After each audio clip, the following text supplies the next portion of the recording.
Hello, my name is Dawn Moers. I am a graduate student conducting my practicum for the spring semester of 2015 at Texas State University.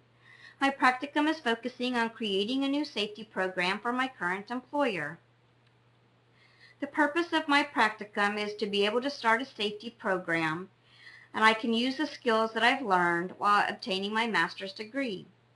The courses I've taken in management, leadership, and mediation will help me work better with employees. It will also allow me to train the superintendents on what behaviors are expected and what policies and procedures they need to make sure they train to both new and old employees. I currently work for Proto Construction, and we are located here in Austin, Texas. I created 4 learning objectives for my practicum. The first one was to have working knowledge relevant to interpreting and applying state and federal laws that pertain to safety training and construction. In order to do this, I researched all the different laws, created interview questions, and interviewed people here in the Austin area.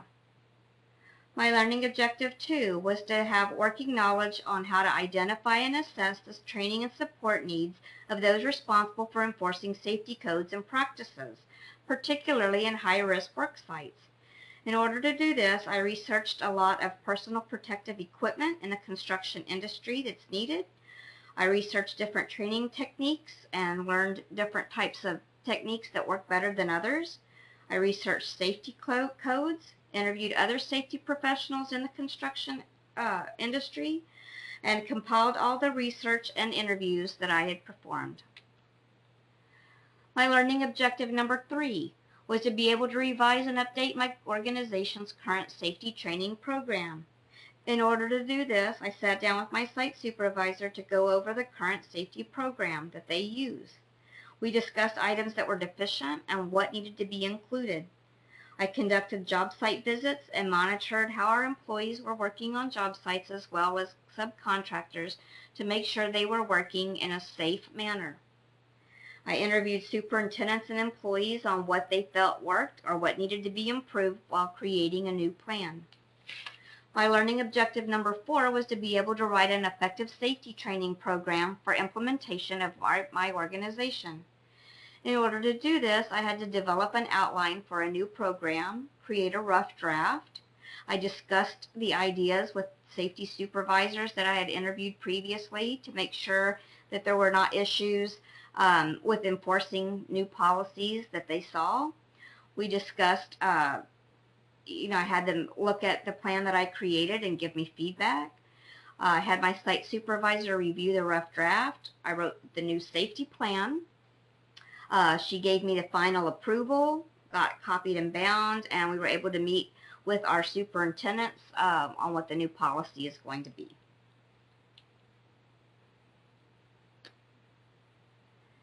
There's a definite need for this practicum. My current employer safety program lacks enforcement. With the construction industry in general being a high-risk industry, safety is very important to have and to be up to date on. I feel with all my research and becoming more educated in this field, the knowledge that I've attained and the experience from my practicum will help make me a more knowledgeable director of this field. This, along with my experience working in the construction industry, will definitely set me apart than others in this career. This will also help prevent accidents, both with employees and equipment, and employees in general.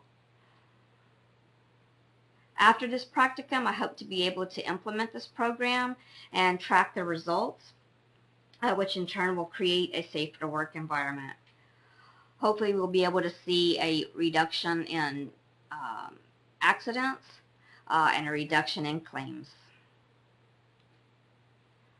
I'm identifying 3 highlights out of my practicum experience. My first one being meeting with Joanne Nadajaran, who is an employee of OSHA here in Austin. She is responsible for compliance and outreach.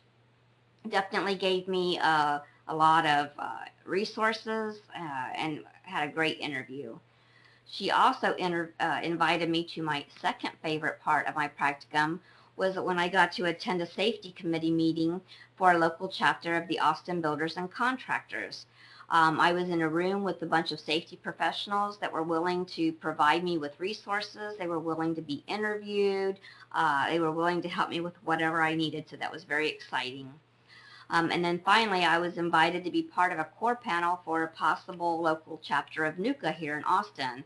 When I explained to them what I was doing with my practicum, they thought I'd be a good person to head up a brand new safety committee for this area. I identified a few pieces of literature that were important to my practicum. First one being the article Prevention of Accidents Through Experienced Feedback. It discussed the 4 perspectives that I believe are essential when trying to create a program.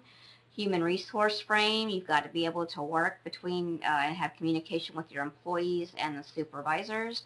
Political, in that, we deal with the government and OSHA. Symbolic, in that you don't want to be known as that person that is not working safe. Structural, as you have to have procedures in place and people in place, chain of command. In the article defining an effective safety process, I really liked the 6 key elements that's supposed to achieve overall success of any safety program, which is, besides having a written program, you need to focus on the safety training communication, how it's evaluated and monitored, how are your claims doing, how it's benchmarked, and then the overall health and wellness of your employees. In the article, Creating a Culture of Prevention, creating a culture of prevention, it's the real secret ingredient for an effective safety program. This is definitely important in that you've got to create the culture. It's not just, it's got to become just like, tying your shoe every day.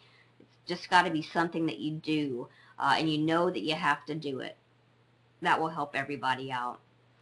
In the article, Working to Rule or Working Safely, they mentioned that one of the top causes of accidents is employees that simply do not follow directions. So you've got to look into this a little further. Are they not following directions because they're running behind and they've got people pushing them, or do they simply just not understand? In the article, Teaching the Business Case, what I really felt liked a lot about this was that they talked about how the safety managers need to ensure that their compliance goals are met, that they create a monetary budget annually on what their safety needs are, that those are discussed with upper level managers, that it's agreed upon, that it's supported, and they are able to do their job. Definitely a key factor in maintaining a safe work environment. In my SWOT reflections, I'm focusing on strength. I believe that the education and the research that I've done, as well as my experience in being in the construction industry for as long as I have, I've been able to be taken very seriously. People look at me as a professional and, not just some, a secretary or anything. So I think that's a strength that I have over others. One of my weaknesses is, definitely a problem with communication barriers. Opportunity, I think being able to go to these safety committee meetings and being part of the SNUCA, is definitely going to create a lot of opportunities for me, so I'm looking very forward to what I get to do with that. Threat, just the same as weakness. It's the language barriers. It's, some of us can speak a little Spanish and some people can speak a little English, but, is the translation correct? And that's a threat because you're assuming that people understand what you're saying, but you don't know for sure.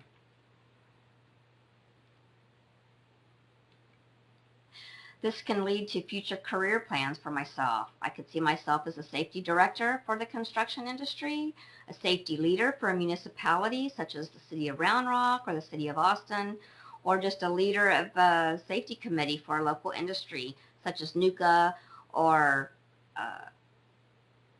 ABC, AGC, any of these kind of organizations. On the YouTube page below, please indicate your anonymous preference for this practicum by clicking on one of these 2 icons. Also, please post your comments or questions in the YouTube comment section below. I will respond to your inquiries posted between April 6th and 17th through this web page.